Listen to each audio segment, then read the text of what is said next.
Il revient aux dirigeants politiques de prendre des décisions, rappelait Emmanuel Macron jeudi dernier, un recadrage qui visait, sans le nommer, le président du conseil scientifique, le professeur Jean-François Delfrécy. Pourtant, le conseil de défense réuni en fin de semaine dernière a majoritairement suivi les recommandations du comité scientifique. Si la crise du Covid-19 a permis un nouveau dialogue entre les mondes politiques et scientifiques, dans quelle mesure l'expertise des chercheurs a-t-elle été sollicitée dans les processus décisionnaires de ces derniers mois? Quelle est la légitimité démocratique du nouveau conseil scientifique et la surexposition des controverses scientifiques dans les médias attise-t-elle la défiance du grand public? Pour évoquer l'état de la société française après quelques longues semaines de crise du coronavirus, nous sommes en compagnie de Jérôme Fourquet. Bonjour. Bonjour. Jérôme Fourquet, vous êtes analyste politique, directeur du département opinion et stratégie d'entreprise de l'Institut de sondage IFOP, et on vous doit un livre qui a fait couler beaucoup d'encre, L'archipel français aux éditions du Seuil. Vous l'aviez publié en 2019. Alors, est-ce que cet archipel est encore plus archipélisé avec la crise du Covid? Quelle est votre analyse sur l'état de la société française aujourd'hui?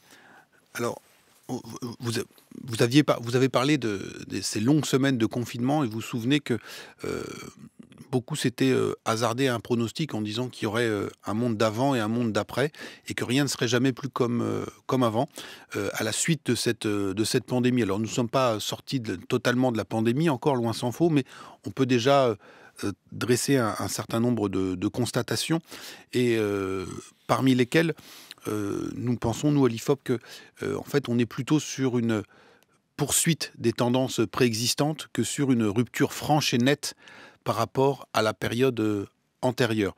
Bien évidemment, on a une crise économique et sociale qui s'est déclenchée à l'issue ou à la suite ou dans le sillage de cette crise du coronavirus, mais pour le reste, les fondamentaux de la société française nous semblent avoir été relativement préservés, comme si un petit peu cette phase de confinement avait servi d'incubateur et d'accélérateur d'un certain nombre de tendances qui étaient préexistantes. La digitalisation de nos vies, vous avez parlé de TikTok, on a vu avec le télétravail, les commandes en ligne, la sensibilité écologique, parce que à tort ou à raison, beaucoup de nos concitoyens ont considéré que cette crise sanitaire avait des racines qui avaient partie liée à la crise écologique. On voit une autre tendance qui était déjà à l'œuvre aussi, la demande de relocalisation de production, l'engouement pour les circuits courts ou le Made in France. Tout ça s'amplifie sans qu'il y ait fondamentalement de rupture. Sur le paysage électoral, on voit aussi, au lendemain des municipales qui ont eu lieu post-Covid, que les équilibres des forces sont relativement préservés. Relativement préservé, mais pour autant, durant la période de confinement et après, il y a eu un certain nombre de tribunes sur le thème «Plus jamais ça, il faut tourner la page». En fait, ces discours sont demeurés rhétoriques, Jérôme Fourquet, c'est-à-dire qu'il n'y a pas véritablement de rupture, il y a accentuation du monde d'avant. Oui, c'est l'hypothèse qu'on peut faire à ce stade, alors même si il faut être prudent et modeste parce que les choses sont encore en mouvement, mais c'est plus vers ça, je pense qu'il faut aller. Il avait été question d'un surcroît de solidarité, de fraternité entre les Français. Tout le monde était logé à la même enseigne, tout le monde avait vécu la même épreuve. On mettait en avant, à juste titre, les beaux gestes de solidarité avec des entraides dans tel ou tel quartier, les applaudissements aux fenêtres à 20 heures tous les soirs. Et puis, la réalité, quelque part, a repris ses droits. On a eu une succession de faits divers et de violences particulièrement marquantes au cours de l'été. On a vu des manifestations se rebattre le pavé, donc avec des tensions sociales qui n'ont pas disparu. On voit la virulence du débat politique. Et donc, on n'a pas forcément le sentiment que on a complètement effacé les problèmes qui étaient devant nous, qu'on les retrouve peut-être en l'état où on les avait laissés au moment de rentrer tous ensemble en confinement. Bon, mais pour vous apporter la contradiction, alors pour les tensions sociales, si vous faites référence par exemple aux Gilets jaunes qui étaient à nouveau ce samedi et un peu partout en France, on pourrait dire que le nombre apparaît comme étant peut-être inférieur à ce que ceci escomptait. Et au-delà de ça, Jérôme Fourquet, la France est quand même un pays particulier dans cette pandémie, en ceci que on a l'impression finalement qu'il y a une relative homogénéité sur les attentes du corps social, alors que si l'on compare par exemple avec l'Allemagne ou bien avec les États-Unis, la pandémie, je veux dire la pandémie en tant que telle, a été l'occasion d'affrontements violents, masques et anti-masques, certains qui étaient en faveur de la liberté, d'autres en faveur de la sécurité sanitaire aux États-Unis. On n'a pas vu ça en France. Non, vous avez raison, effectivement, il y a eu un consensus assez manifeste en France, qui s'explique sans doute par un puissant adjuvant qui était la peur. La France, dans son ensemble, a été saisie. On est un pays de froussards. Je pense qu'on a été beaucoup touché par ce coronavirus. On a plus de 30 000 morts aujourd'hui. Des milliers et des milliers de nos concitoyens sont passés en réanimation ou ont subi ce virus de manière très douloureuse.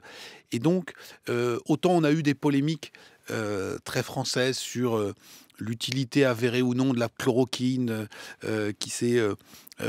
C'est uniquement français, ce type de... Non, mais l'épicentre de cette polémique a quand même été chez nous avec un remake du sempiternel affrontement Paris-Marseille. Donc on a encore eu des avatars hier soir par ballon rond interposé. Mais donc sinon, vous avez raison, nous n'avons pas eu de contestation des mesures de restriction de liberté pendant le confinement, ou de manière très marginale. Et quoi qu'on en dise, le courant anti-masque, par exemple, est aujourd'hui assez marginal par rapport à ce qu'on peut connaître dans d'autres pays. Alors, vous faisiez référence à l'Allemagne, où il y a eu des manifestations avec des dizaines de milliers de personnes.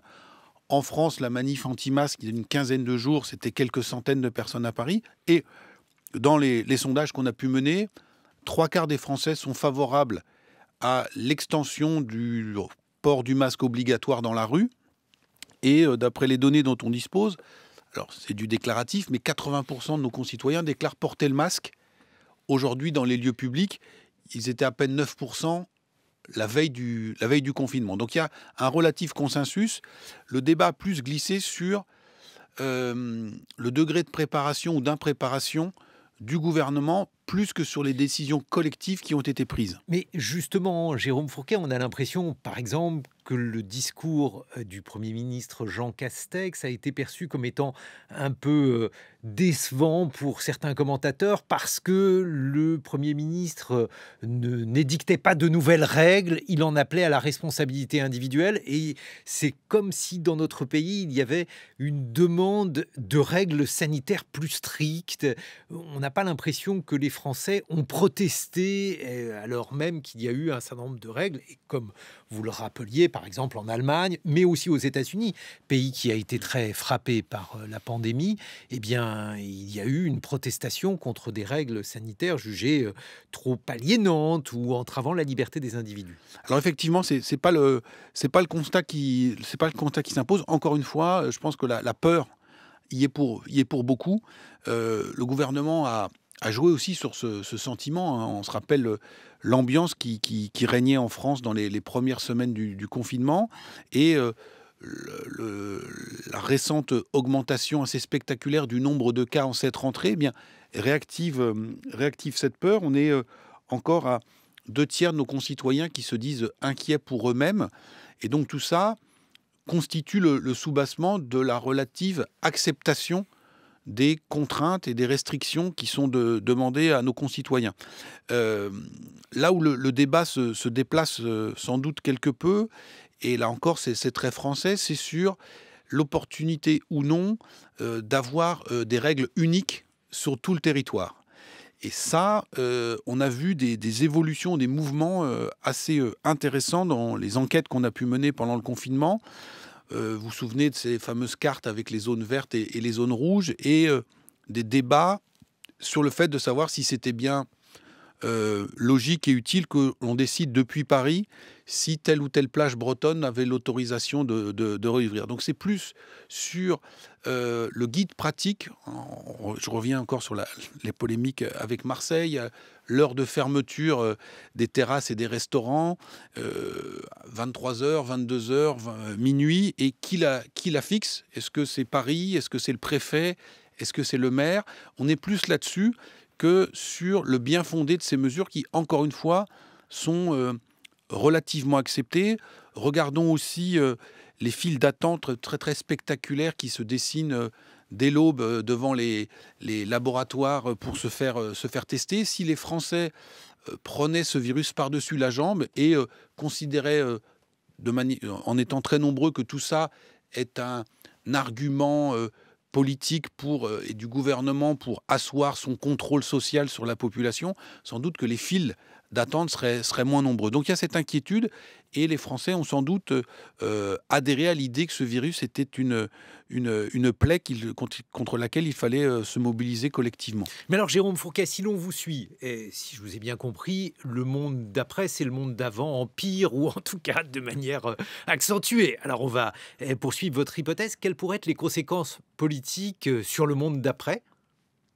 Alors, on voit aujourd'hui, si on s'appuie par exemple sur les municipales, qu'une des conséquences sans doute de cette accélération des tendances qui s'est opérée à l'occasion du Covid et du confinement, on l'a mentionné tout à l'heure, c'est une sensibilité accrue à la question environnementale. Et donc, une des conséquences politiques et électorales de cette période, c'est l'adhésion supplémentaire au courant politique qui défend ou qui est le plus en pointe là-dessus. Et on a vu, dans le sillage du déconfinement, des grandes métropoles basculer dans le giron des écologistes. Donc ça, c'est une des conséquences immédiates. L'autre conséquence, une des autres conséquences, c'est que même si le pouvoir en place demeure impopulaire, et on voit que seuls 4 Français sur 10 font confiance au gouvernement pour lutter efficacement contre le Covid, donc c'est assez peu, mais dans un contexte de société très défiante, que 4 Français sur 10 soutiennent ou fassent confiance au gouvernement, ce n'est pas rien. On a un double mouvement qui s'opère derrière tout cela. D'une part, le renforcement de la légitimité gouvernementale auprès d'une partie de l'électorat qui dit que la situation électorale est instable. On voit ce qui se passe en Méditerranée. Vous avez mentionné la situation aux États-Unis, les tensions avec la Chine, que la situation économique et sociale française est aussi assez dégradée, et donc il faut faire bloc derrière le gouvernement. Donc c'est sans doute un regain ou une consolidation du bloc macroniste, on pourrait l'appeler comme ça. Et puis d'un autre côté, parce que les choses sont ambivalentes, aussi un niveau de tension et d'hostilité à l'égard de ce gouvernement vis-à-vis de toute une partie de la population qui ne se reconnaît pas en lui. Et donc si les gouvernements précédents ont aussi dû essuyer une impopularité majoritaire pendant la quasi-totalité de leur quinquennat, une des nouveautés de ce quinquennat, c'est que cette impopularité s'exprime aussi maintenant de manière récurrente dans la rue, avec la reprise des fameux actes des Gilets jaunes. Alors il y avait, vous l'avez mentionné, effectivement assez peu de monde dans la rue samedi dernier, mais les derniers actes des Gilets jaunes mettaient aussi en présence seulement quelques milliers de personnes. Quand on regarde un petit peu le profil et les revendications de ces Gilets jaunes, on voit que c'est un peu une auberge espagnole. Chacun vient avec sa protestation et sa colère, et ce mouvement des Gilets jaunes opère un peu comme un réceptacle de toutes les colères du moment. Et donc, c'est de mon avis, de mon point de vue, un symptôme du fait qu'on est monté en tension, passant un cran supplémentaire, c'est-à-dire qu'aujourd'hui, l'impopularité ou la colère s'exprime de manière permanente ou à jet continu dans la rue, avec des intensités variables. Et donc, on a une polarisation croissante de la société française. Et ça, c'est un phénomène nouveau parce qu'on a connu des polarisations françaises, on a même connu des stratégies depuis De Gaulle qui consistaient à dire, par exemple, entre les communistes et nous, rien. Est-ce que ce type de polarisation, elle est absolument inédite, Jérôme Fourquet, et sur quoi pourrait-elle aboutir ? Alors là, je reviens à des thèses que j'ai essayé de développer dans mon livre, L'archipel français. Une spécificité de la période actuelle, c'est qu'il n'y a plus de clivage structurant. On a une suite de clivages qui se superposent imparfaitement. Le clivage gauche-droite n'est pas mort, mais il n'est plus le clivage dominant. On a vu qu'au niveau local, il y avait une capacité de résistance assez forte des vieilles étiquettes ou des vieux appareils politiques. Mais à côté de cela, on a évoqué, et il va aller en se renforçant, un nouveau clivage qui se dessine autour du degré d'importance accordée à la question écologique.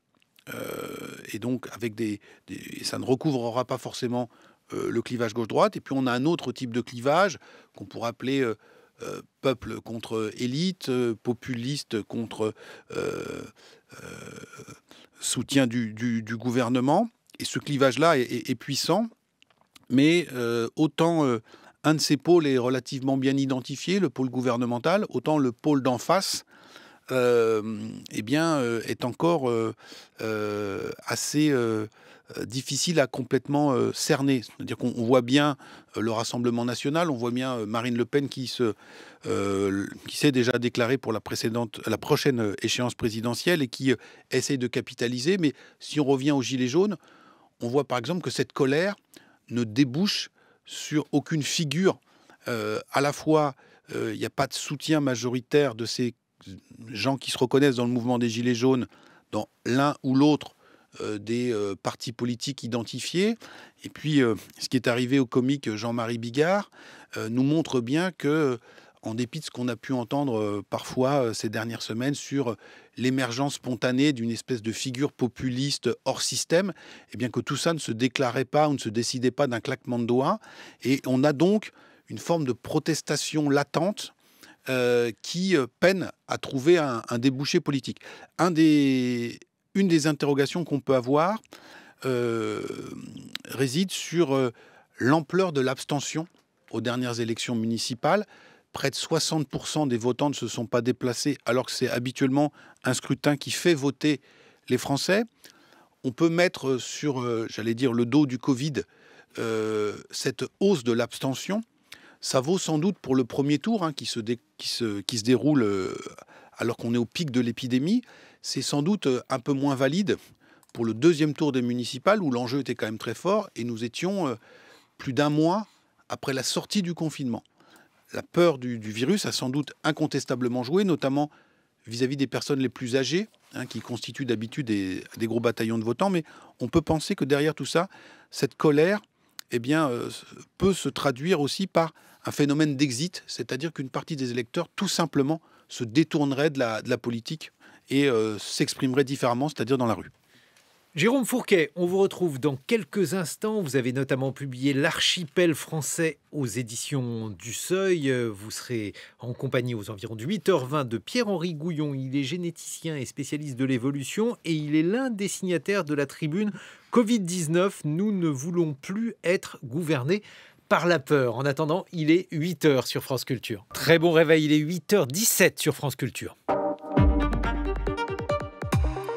Le billet politique, Frédéric Seyss, dans les mairies qui viennent de conquérir, les écologistes font feu de tout bois et ça chauffe. Oui, ceux qui aiment les jeux de mots, certes un peu déjà vus sur les écologistes, s'en sont donnés à cœur joie tout ce week-end. Des verts et des pas mûrs, verts de rage, envers et contre tout. Voici ce qu'on peut lire dans les éditoriaux et sur les réseaux sociaux. Alors de quoi se sont rendus coupables les écologistes pour mériter une telle volée de bois vert évidemment? Eh bien à l'origine, il y a une série de décisions que ces nouveaux édiles écolos élus dans les grandes villes ont prises il y a quelques mois. Par exemple, à Bordeaux, Pierre Urmic, le maire Europe Écologie Les Verts, a fait cette annonce. Pas de sapin de Noël cette année sur la place centrale de la ville. Sur l'arbre mort de Noël de la place Péberlan, nous ne mettrons pas des arbres morts sur les places de la ville. Donc c'est pas du tout notre conception de la végétalisation. Pas de sapin de Noël, pas d'arbres morts cette année à Bordeaux. Autre prise de position, celle du maire écolo de Lyon, Grégory Doucet, à propos du Tour de France qu'il juge machiste et polluant. À Rennes, la majorité écolo-socialiste avait déjà refusé d'accueillir une étape de la grande boucle. Sectaire et ridicule, répondent d'autres personnalités politiques comme François Hollande. Ceux qui ne l'aiment pas ne le reçoivent pas. Personne n'est obligé d'accueillir le Tour de France. Mais quand on regarde, même dans cette période, même dans ces circonstances, même avec toutes ces contraintes, le public qui est encore présent, ça démontre que le Tour de France, c'est une épreuve populaire. Même critique pour Marlène Schiappa, la ministre déléguée à la citoyenneté sur France Info. En fait, j'ai l'impression que ces gens n'aiment pas la fête, n'aiment pas la joie. Dès lors qu'il y a un truc un peu festif où les gens peuvent être un peu contents, un Tour de France, une compétition sportive, une fête de Noël, ils veulent l'interdire. Les Verts en ce moment, c'est une idée à la con par jour, se désole pour sa part Isabelle Saporta, écolo revendiquée et ancienne candidate au municipal à Paris sur la liste de Cédric Villani. Alors comment analyser ce bouillonnement politique ? Comment expliquer ces controverses de septembre contre les Verts après les succès électoraux du printemps ? Il y a plusieurs hypothèses. D'abord, ces maires écolos veulent montrer à leur base militante qu'ils ne s'affadissent pas avec le pouvoir, que l'écharpe d'élu n'est pas une laisse, que devenir édile, ce n'est pas devenir docile. Ils mettent donc sur la table aussi les propositions les plus clivantes, manière de rassurer leurs partisans dans un mouvement, les Verts, qui a des réticences envers l'institutionnalisation, la normalisation. En somme, non, je n'ai pas changé avec l'élection. Et la seconde hypothèse, Frédéric ? Qui est d'ailleurs complémentaire, dans des villes où les Verts se trouvaient dans l'opposition municipale depuis longtemps, ils ne s'attendaient pas vraiment à gagner et leur programme est celui plus d'opposants que de dirigeants. À Bordeaux, par exemple, Pierre Urmic, qu'on a entendu, a été un infatigable militant d'opposition depuis 25 ans. Alors, une fois élu, toute la frustration accumulée pendant des années remonte peut-être. Il n'a pas de temps à perdre ni d'eau à mettre dans son vin. Même si, depuis ces polémiques, les écolos tentent de mettre en avant d'autres décisions plus consensuelles, comme les repas bio dans les cantines ou le renforcement des mobilités douces. Et puis, troisième hypothèse, s'il y a ces controverses, c'est peut-être parce qu'il y a un décalage entre l'image des Verts et ce qu'ils sont en réalité. Au printemps, ils furent perçus comme les meilleurs opposants au réchauffement de la planète. Qui peut être contre ? A priori, pas grand monde. Oui, mais une fois qu'on a dit ça, par quoi est-ce que cela passe dans les décisions concrètes ? Effectivement, une sobriété qui peut perturber les moments de fête. Effectivement, une défiance envers les grands événements qui sont considérés comme générateurs de pollution. C'est le cas du Tour de France. Ce serait aussi le cas pour les Jeux Olympiques. Et là, tout de suite, c'est moins populaire. Autrement dit, une idée généreuse des mesures litigieuses. Merci Frédéric Seyss, 8h20 sur France Culture. Notre invité, Jérôme Fourquet, est un fin observateur de la vie politique française. Votre réaction à ce que vient de dire Frédéric Seyss, Jérôme Fourquet ? Alors, je pense que je partage assez l'analyse qui a été faite. On pourrait aussi sans doute revenir sur ce qu'on disait tout à l'heure, c'est-à-dire que le fait que pour beaucoup de Français, la crise du Covid a été perçue comme une crise aux racines profondément écologiques. En disant c'est la perturbation des écosystèmes, le fait qu'on ait maltraité certaines espèces en Chine, qu'on ait trop exploité les ressources naturelles, trop fait voyager les marchandises et les hommes, qui a favorisé l'émergence de ce virus et sa circulation. Et donc, la conséquence que beaucoup de gens en ont tirée, c'est qu'il fallait aller beaucoup plus vite et beaucoup plus fort sur la transition écologique. Des gens comme Nicolas Hulot ou d'autres, qui sont les grandes voix de cette famille philosophico-politique, ont dépeint la crise du Covid comme le dernier avertissement. D'autres, dans cette mouvance qui serait, qu'on pourrait qualifier de plus mystico-religieux, y ont vu un châtiment de Dame Nature, la revanche du pangolin, comme les catholiques voyaient dans la peste de Camus le fléau qui s'était abattu sur le peuple de pécheurs.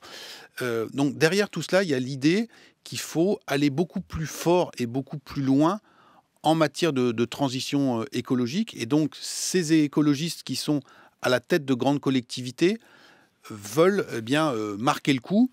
Deux choses par ailleurs. D'une part, Frédéric Seyss l'a rappelé, une culture militante très forte, mais il y a toujours eu une très forte imbrication aussi entre la mouvance écologiste et un certain nombre d'actions, d'ONG adeptes de l'activisme et de l'agite-prop. Je pense à, par exemple, Greenpeace ou autres. Et donc, il y a la politique par le symbole.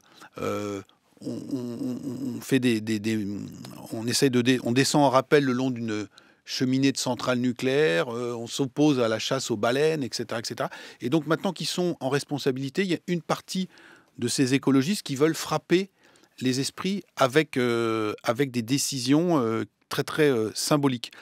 Autre élément, c'est la première fois que de manière massive les écologistes arrivent au pouvoir.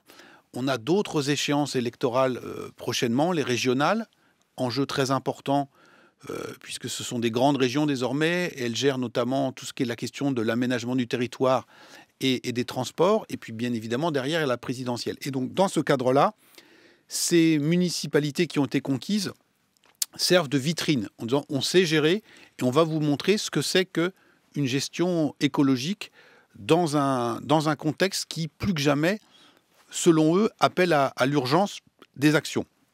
Dernier point, on a hélas un bruit de fond permanent depuis quelques années maintenant, avec des images extrêmement fortes qui marquent nos rétines collectivement parlant. Ce sont tous ces gigantesques incendies. L'année dernière, c'était l'Australie. Cette année, encore une fois, c'est la Californie et toute la côte ouest des États-Unis. On a eu la Sibérie, on a eu la Suède, on a eu l'Amazonie. Et donc, on est bien là sur la planète brûle.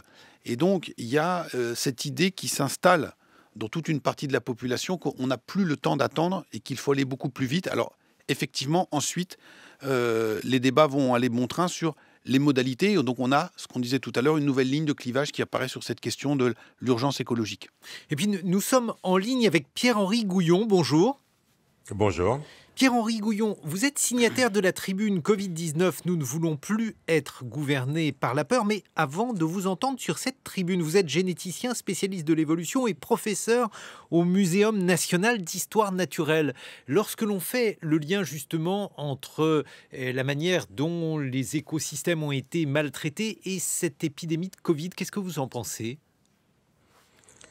Écoutez, ça fait des années que les épidémiologues qui travaillent sur ces questions de zoonoses, c'est-à-dire de maladies qui atteignent les humains en partant de populations animales, nous mettent en garde contre les dangers que constitue toute une série de facteurs. Il y a la dégradation des écosystèmes, la mise en contact de formes différentes, il y a aussi la démographie humaine, la mondialisation et le fait qu'il n'y a plus rien qui reste localisé.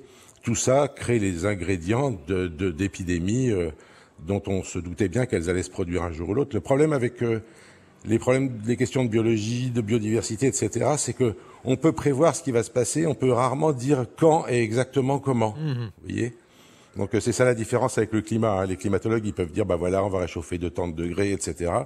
Dans les problèmes de biologie, on peut dire, bah voilà, il va arriver des problèmes, il va arriver des épidémies chez les humains, il va arriver des épidémies chez les plantes cultivées, chez les animaux domestiques, parce que c'est pareil, hein, les changements globaux font que toutes les populations qui sont en grande densité et un peu homogénéisées en plus pour ce qui concerne les plantes et les animaux, bah, sont en danger d'épidémie. Donc tout ça, on sait que ça va arriver, on ne sait pas quand. Bon, bah on ne sait pas exactement sous quelle forme, mais on sait que ça va arriver. C'est arrivé, Pierre-Henri Gouillon, oui. C'est là, elle est là, la pandémie. Mais quand je dis c'est arrivé, mais ça recommencera. Hein. Oui, bah écoutez, pour l'instant, on va rester sur celle-ci, on verra ce qui va arriver après. Mais justement, au sujet du Covid-19, autrement dit de cette épidémie que nous traversons, pourquoi avez-vous voulu signer cette pétition ? Qu'est-ce que ça signifie pour vous ne plus être gouverné par la peur ? Bah écoutez, on a un peu l'impression que les valeurs de notre société, qui sont quand même fondées sur une certaine liberté des individus, sur la responsabilisation des gens, etc., sont en train d'être complètement bafouées par une vision dans laquelle on infantilise les gens en leur donnant des contraintes dont certaines sont idiotes. Évidemment que c'est idiot d'avoir un masque dans une rue déserte, dans une ville, et que en déresponsabilisant les gens et en leur enlevant leur liberté, on crée des tas de problèmes. Alors, les problèmes qui sont créés déjà par le confinement, on les connaît, hein, il y a eu des problèmes psychologiques, des problèmes sociaux, etc., et évidemment que le confinement a dû sauver des vies, mais on ne sait pas combien il en a coûté. Et donc, il y a toute une étude à faire là-dessus. Il y a le fait, donc, effectivement, qu'on donne des contraintes aux gens qui, étant idiotes, sont plus ou moins bien suivis. Et du coup, même les contraintes qui seraient utiles sont mal suivies. Dites-nous quelles contraintes, Pierre-Henri Gouillon je vous parlais du fait, par exemple, d'avoir un masque tout le temps dans une ville, même quand on est tout seul dans une rue. Quelle est la conséquence de ça ? Moi, j'ai constaté, les gens, ils sont gentils, ils mettent leur masque dans la rue en général, etc. Mais du coup, dès qu'ils peuvent l'enlever, ils l'enlèvent. J'ai l'autre jour encore pris le train, puisque j'habite en Bretagne et que je travaille à Paris, je prends quand même régulièrement le train. J'ai vu pendant 3 heures des gens qui s'étaient installés à une table, qui avaient mis à manger sur la table et qui, du coup, pendant 3 heures, ont discuté la bouche pleine avec de la nourriture sur la table, parce qu'évidemment, dans le train, vous devez avoir un masque, sauf si jamais vous mangez. Évidemment que c'est un peu dommage dans un wagon qui est un endroit confiné où tous les gens il y a quand même beaucoup de monde actuellement dans les trains. Dans un train bondé, c'est pas bien de pas avoir de masque. Mais à force de demander aux gens de mettre des masques tout le temps, eh ben, ils finissent par les enlever, même des endroits où ils devraient vraiment les avoir. Je pense que la déresponsabilisation, expliquer aux gens qu'est-ce qu'il faut faire, ça c'est utile. Leur imposer des choses qui parfois sont idiotes, ça je pense que c'est néfaste. Et puis d'ailleurs, quand je parle de déresponsabiliser, d'infantilisation, j'ai encore vu récemment une tribune dans laquelle des scientifiques osaient dire la récréation est finie, mais enfin bon Dieu, on ne s'adresse pas aux gens comme ça. Les gens ne sont pas des élèves dans une école dont on se moque en leur disant que la récréation est finie. Je pense qu'il faut vraiment beaucoup plus prendre la mesure du sérieux des questions et du coup de la façon dont on s'adresse à la population, des gens qui sont un peu perdus et qui commencent à trouver qu'on se moque un peu trop d'eux. Mais alors, ce que l'on pourrait vous rétorquer, Pierre-Henri Gouillon, alors je ne sais pas si c'est une récréation, mais en tout cas, c'est une augmentation significative du nombre de cas, et il faut apporter une réponse. Il y avait beaucoup de déçus parmi ceux qui ont entendu Jean Castex lors de son allocution vendredi dernier. Il voulait des mesures nouvelles, ils n'en ont pas eu, ils n'étaient pas contents. Tout le monde ne sera jamais content en même temps, hein, ça, on peut être tranquille. Donc, effectivement, premièrement, vous dites le nombre de cas augmente. Alors, le nombre de cas augmente certes, il ne faut pas confondre les cas et les détections. Le fait de trouver un peu d'ARN dans les sécrétions nasales d'un individu, c'est pas un cas, c'est une détection. C'est-à-dire que les cas, c'est quand les gens sont malades. Et là, des cas, ça augmente aussi, mais alors beaucoup, beaucoup moins. Le nombre d'hospitalisations augmente, mais légèrement. Donc nous ne sommes pas du tout dans une situation comparable à ce qu'il y avait en mars. Hein. On n'est plus en mars, je vous le rappelle, il y avait 1400 et quelques morts en une journée. Aujourd'hui, on est à une trentaine, quarantaine. C'est pas la même situation épidémique. Et du coup, je pense que tout ça, et les gens le savent, mais on essaye quand même de leur faire croire que la situation est absolument catastrophique, que ça augmente à fond, etc. C'est vrai qu'il y a des choses qui augmentent, mais elles n'augmentent pas du tout dans les mêmes proportions qu'en mars. Et je pense qu'il serait important d'expliquer tout ça très correctement, au lieu de juste insister constamment sur ces nombres de cas nouveaux, etc. En mars, on nous inquiétait avec le fait que des gens meurent. Aujourd'hui, on nous inquiète seulement avec le fait que des gens ont un bout d'ARN dans le nez. C'est pas la même chose. Pierre-Henri Gouillon, vous connaissez évidemment les conséquences de tout cela. Vous qui êtes généticien et spécialiste de l'évolution, on se dit, ou en tout cas ce que l'on redoute, c'est que les contaminations d'aujourd'hui, avoir un bout d'ARN dans le nez, comme vous dites aujourd'hui, ça peut donner dans 2 semaines, 3 semaines, une maladie avec une obligation de séjour en réanimation, par exemple. Alors on peut le redouter, seulement il faut bien comprendre une chose, c'est que quand on détecte de l'ADN dans le nez de quelqu'un, ça peut très bien être un cas où l'individu a attrapé le virus et s'est battu contre et il en reste presque plus. Ça peut être un cas où, au contraire, le virus vient d'arriver mais n'arrivera pas à envahir la personne. Nos techniques de détection sont tellement puissantes que nous détectons des virus à des doses qui sont très inférieures aux doses nécessaires pour créer une maladie. Donc oui, on peut craindre ça, mais si jamais on fait la liste de tout ce qu'on craint, il n'y a pas qu'avec la Covid qu'on peut inquiéter tout le monde. Moi, je peux craindre des tonnes de choses, et il y en a plein que je crains plus que la Covid, d'ailleurs, pour tout vous dire. Donc, quoi, par exemple, faites-nous peur ce matin, Pierre-Henri Gouillon? Qu'est-ce que vous redoutez plus que la Covid? Je crains que la biodiversité s'effondre à une vitesse qu'on ne peut pas imaginer, que les 3/4 des espèces qui nous entourent aujourd'hui soient absentes d'ici un siècle. Je crains des choses comme ça. Et croyez-moi, ça serait pas agréable. On va pas afficher constamment les craintes, c'est pas une manière de gouverner. Mais gouverner, c'est gérer les problèmes et essayer effectivement d'anticiper. Alors qu'est-ce qui se passe actuellement? Eh bien, nous avons un comité scientifique qui a été nommé par des voix qu'on connaît pas bien, mais enfin qui sont pas des voix dans lesquelles la communauté scientifique elle-même s'est exprimée. Donc, ce comité scientifique ne représente rien.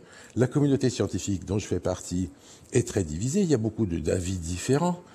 De quoi on a besoin? On a besoin que les scientifiques se mettent d'accord entre eux, ou sinon, s'ils se mettent pas d'accord, qu'au moins ils expriment clairement leurs différences, de manière à ce que les politiques puissent disposer d'informations qui soient suffisamment étayées. Là, actuellement, ce comité, il ne représente personne. Il donnera que les idées des gens qui sont dedans. On sait faire travailler la communauté scientifique. Quand il s'agit de climat, on a fabriqué le GIEC. Plus récemment, on a fabriqué l'équivalent pour la biodiversité. Donc ça existe des instances internationales ou nationales qui sont vraiment représentatives de la communauté scientifique et qui traitent de questions scientifiques majeures de façon à éclairer les politiciens. Évidemment qu'il faut faire la même chose pour gérer la Covid et certainement pas se contenter d'un petit comité Théodule dont on enlève les gens quand ils deviennent trop gênants, etc. Ça ne me semble pas une bonne solution. Oui. Jérôme Fourquet, une réaction?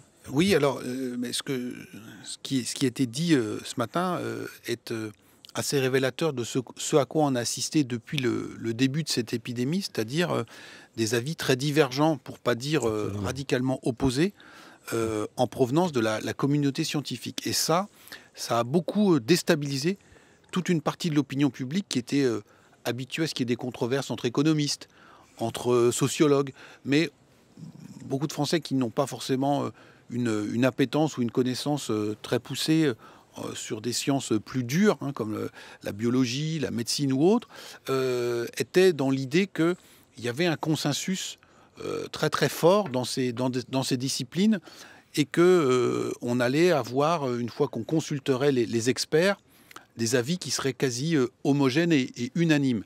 Et le fait que des gens très très capés, très très diplômés et compétents s'empoignent par médias interposés, alors parfois avec des querelles d'ego derrière, d'autres fois avec des vraies divergences de fond en termes d'approche. Moi, je ne suis pas qualifié pour distribuer les bons points, c'est juste pour essayer d'évaluer quel effet ont produit ces conflits ou ces oppositions dans la société. Alors, l'histoire des sciences nous montre que c'est par la controverse que la recherche, et notamment sur ces domaines médicaux ou autres, a pu avancer. Mais là, on l'a eu, j'allais dire, en direct. Et donc, cette controverse permanente dans une période épidémique a profondément inquiété, déstabilisé toute une partie de la population. Mais Pierre-Henri Gouillon, parce que donc vous êtes signataire d'une pétition expliquant qu'il ne faut pas gouverner les gens par la peur. Mais alors dans le même temps, il y a eu une autre pétition ce week-end, un autre appel de scientifiques expliquant, par exemple, qu'il fallait en finir avec les rassemblements familiaux, donc peut-être un appel expliquant que les demandes qui nous étaient faites, les règles sanitaires n'étaient pas assez strictes. Un peu l'inverse de ce que vous demandiez, vous. Du coup, le grand public, effectivement, comme vient de le dire Jérôme Fourquet, est un peu perdu. Qu'est-ce qu'il faudrait faire ? Écoutez, je pense d'avoir commencé à répondre. Je pense que moi, je serais très heureux de discuter avec Axel Kahn, que je connais bien par ailleurs, et d'autres qui ont signé l'autre pétition, des points sur lesquels on est d'accord et des points sur lesquels on n'est pas d'accord. Des choses qu'il faudrait effectivement recommander fortement et des choses qui sont de l'ordre de l'hypothèse. Et tout ça demande une vraie concertation. Nous sommes habitués dans le milieu scientifique, vous venez de le rappeler, monsieur Fourquet aussi, le milieu scientifique est un milieu de confrontation constante d'idées divergentes. Nous passons une partie importante de notre temps dans des colloques, dans des réunions de laboratoire, etc., à discuter de points sur lesquels nous ne sommes pas d'accord. Si le grand public découvre que la science se fait par des controverses, tant mieux. Au moins, ça avancera un petit peu les choses sur la façon dont on comprendra la science. Mais effectivement, c'est comme ça que ça marche. Il faut que les scientifiques soient appelés à discuter. Le problème, c'est que comme ils discutent pas, que les directives tombent, alors plus ou moins justifiées par des scientifiques plus ou moins écoutés, mais en tout cas pas représentatif, à l'heure actuelle, le débat, il n'a pas lieu dans la communauté scientifique. Et du coup, les scientifiques qui finissaient par en avoir assez de trouver qu'on ne faisait pas ce qu'ils souhaitaient, se sont mis à faire des pétitions. J'espère que ça va s'arrêter. Et j'espère qu'on va pas avoir tous les 8 jours une nouvelle pétition disant il faut faire ceci ou il faut faire cela. Moi, je pense pas qu'actuellement, la bonne idée soit de dire ce qu'il faut faire dans une pétition en termes de mesures pour la Covid.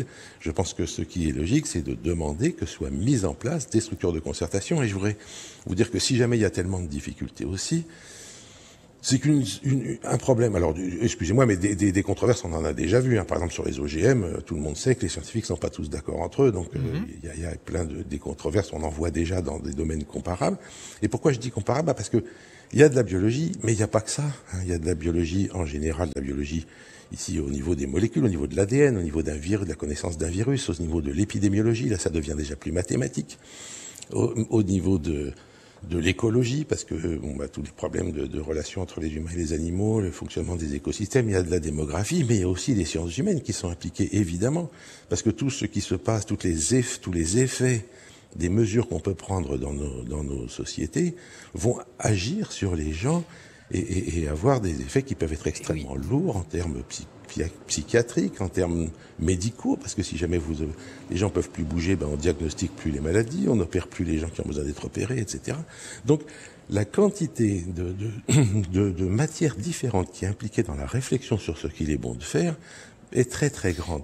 Vous pouvez pas être à la fois compétent en sociologie, en psychologie, en cardiologie, en cancérologie, en génétique et en biologie moléculaire et en philosophie, parce qu'évidemment il y a des questions philosophiques derrière tout ça. Donc vous voyez que évidemment qu'il faut créer un débat permanent chez les scientifiques, de manière à ce que les points sur lesquels on est d'accord puissent être affichés, et aussi les points de désaccord et pourquoi on est en désaccord. Ça, je pense que ça serait utile pour tout le monde, à commencer par les décideurs. Mais alors, Jérôme Fourquet, pour tenter de se prémunir contre ce type de débat, justement, il y a eu la création d'un conseil scientifique en France. Est-ce qu'aujourd'hui, le conseil scientifique montre ses limites? Est-ce qu'il y a aujourd'hui une volonté du politique de reprendre la main par rapport à ces déclarations que pourrait faire ce conseil scientifique par la voix, par exemple, de son président Jean-François Delfrécy? Alors, on a vu toute la question de la controverse scientifique au sein de cette profession. Et puis, il y a un deuxième problème ou un deuxième sujet qui s'est greffé sur celui-ci, c'est quel était le rapport du politique au diagnostic des scientifiques. Et donc, on a eu le sentiment, dans un premier temps, que l'exécutif avait adopté une attitude de retrait, de suivisme par rapport à la parole de ce comité d'experts, ce comité scientifique. Et puis, le temps passant et la légitimité de ce comité, on l'a encore entendu ce matin, étant contestée de part et d'autre, on a le sentiment que le gouvernement et le président de la République veulent reprendre la main. Et donc, vous voyez que là, il y a deux problèmes différents qui se greffent et qui donnent cette idée un petit peu d'attitude et de posture brouillonne. Alors, pour compléter le tableau et rendre un peu hommage à la perplexité ou rendre raison à la perplexité de nos concitoyens, vous avez accordé une part importante de votre journal à tout ce qui se passait à l'étranger. Et là aussi, quand on ne sait pas vraiment à quel sein se vouer en France, il peut être de bonne politique de regarder ce qui se fait à l'étranger. Or, les politiques en matière de lutte contre le Covid ont été très très diverses. Les polémiques ont eu lieu un peu partout et on n'a pas le sentiment qu'on ait eu vraiment un pays qui ait montré de manière exemplaire la voie à suivre. Et donc tout ça, encore une fois, renforcer la perplexité et l'inquiétude de nos concitoyens. Qu'est-ce que vous en pensez, Pierre-Henri Gouillon? Parce que, effectivement, il est compliqué de choisir un modèle. Alors, certains prennent la Chine, mais il y a quelques effets secondaires.